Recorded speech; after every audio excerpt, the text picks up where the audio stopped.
this chemistry video. Now here we're looking at the topic of titrations. So let's dive in and have a look and see what we mean by the term titration. Well, a titration, as a good question asked, is the following. Okay, a titration is a technique where a solution of known concentration is used to determine the concentration of an unknown solution. So say for example we have an acid of known concentration, we can titrate it with an alkali to find out the concentration of the alkali. A few terms here we're using. Let's just see what we mean by these. So let's think about concentration now. Molarity, you may have come across this before, is the concentration of solution expressed as the number of moles of the solid dissolved in 1 litre of solution. That may sound a bit of a mouthful. Let's go back through it again. So molarity is the concentration of a solution expressed as the number of moles of solute or solid dissolved in 1 litre of solution.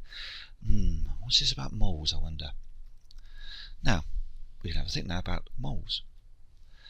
Now, you may have come across this before. 1 mole of a compound is the relative molecular mass expressed in grams.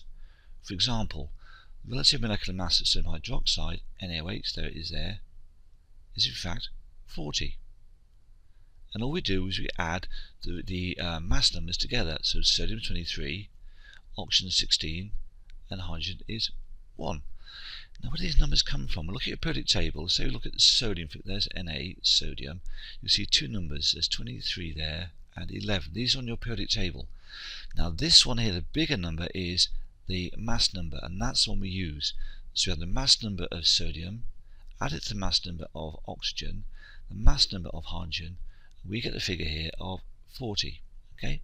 So we can say that all you do is put the G, the grams, behind it. 1 mole of sodium hydroxide weighs 40 grams. That's all there is to it. Very easy. So we want a molar solution, we just dissolve 40 grams in 1 litre, and that gives us a molar solution.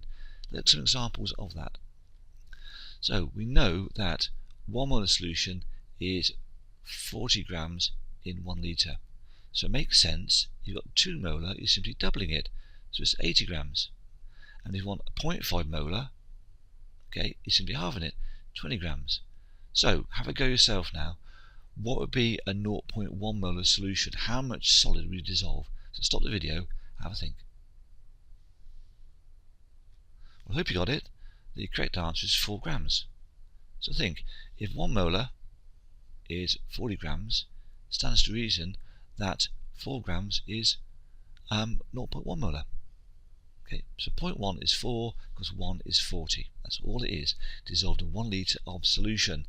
Anyway, let's get back to titration.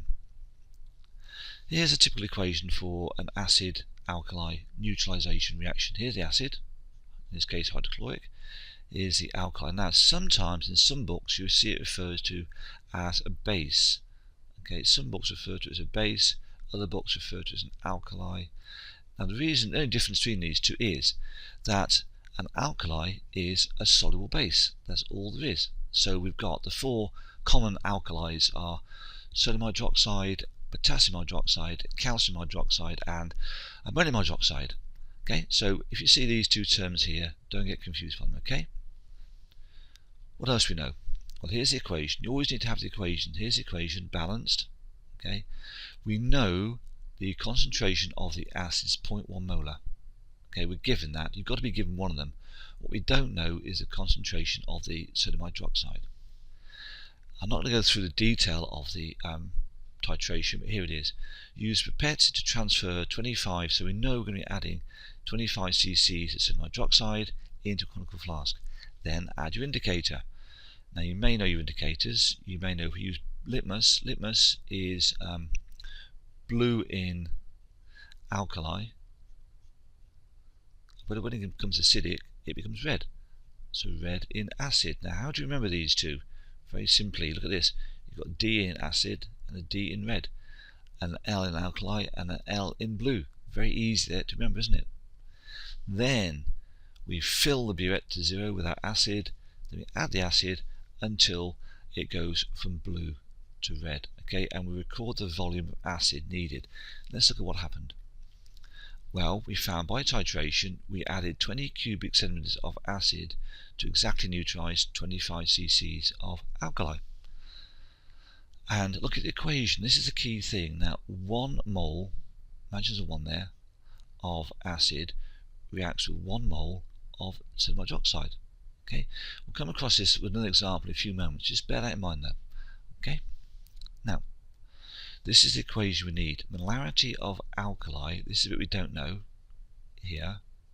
Equals the titration that we do know, which is here, times the molarity of acid we know, which is here, divided by volume of alkali we know, which is here.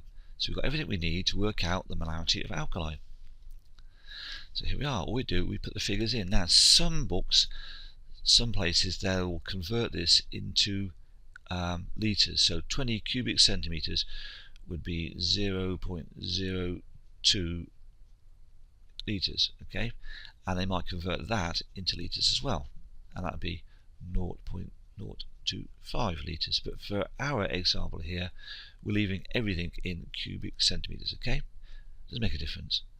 And 0.1, we know where that comes from, and the answer is 0.08. So 0.1 molar acid, 20 cc's, neutralizes 25 cc's of 0.08 molar alkali. Right, let's look at another example. Now this one here, we've got slightly different in that, look at what's in front. We've got 1 mole of that reacts with 2 moles of that, and there we have it. Okay, so we're going to have one more down. There we go. So 1 mole of the acid there reacts with 2 moles of the alkali there. What else do we know? We know this is 0.2 molar. We're given that. The titration has been done. We know that we needed 22 cubic centimeters of that. We don't know the concentration there, but we do know we used 25 cc's. We pipetted that in the conical flask. We know that. Let's look at the equation. Okay, so molarity of alkali, which we don't know. Do we? Nope. Now 2, your 2 goes there. Why is it 2? Well, because we've got 2 of these reacting with 1 of those. Okay, so 2 goes there. The titration we know, there. Molarity of acid we know, which is there.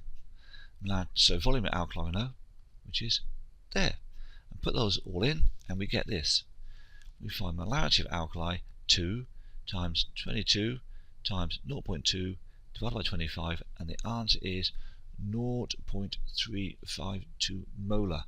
So we now know the concentration of our alkali based on that equation. Okay, let's look at an exam question. Oh, sorry, I forgot to add this. This is little, just to remind you, always remember this: volume of acid equals molarity of acid.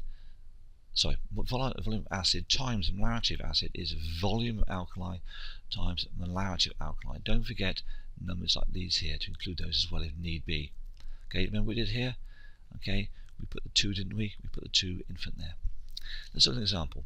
Here's a past paper, and this paper here, we're told the equation for the formation of ammonium nitrate, which is this one here, okay, is given here. Now from ammonia, this is ammonia solution. Okay, now be very careful. This isn't in fact right out in full. This is ammonia solution, NH4OH. Okay, this is an alkali. This is ammonia solution. Sometimes you're given that form there. Give it a complete equation. If we're using that, we should put here H2O liquid. Okay, that's the complete equation there for neutralization. We're told 25 cc's of the ammonia solution, okay, of concentration 0.3 molar, were reacted with a solution of nitric acid. Now we're told 15 cc's of the acid were required to exactly neutralize it. Calculate the concentration of the acid. So let's see what the equation should tell us. Now what do we got? Volume of acid, we have got that because it's there. Molarity of acid, no, we're asked to find that. Volume of alkali, we've got that, that is there. Molarity of alkali, we've got that, and that is there. So we need to rearrange the equation now. Here's the rearranged equation. We don't know that.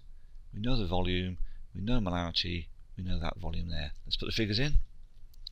What do we got? We've got molarity of acid is 25, okay, which we know is from there, times 0.3 we know is there, 15 we know is there. Work those out, you get the answer of 0.5. So the concentration of the nitric acid, the answer is 0.5 molar.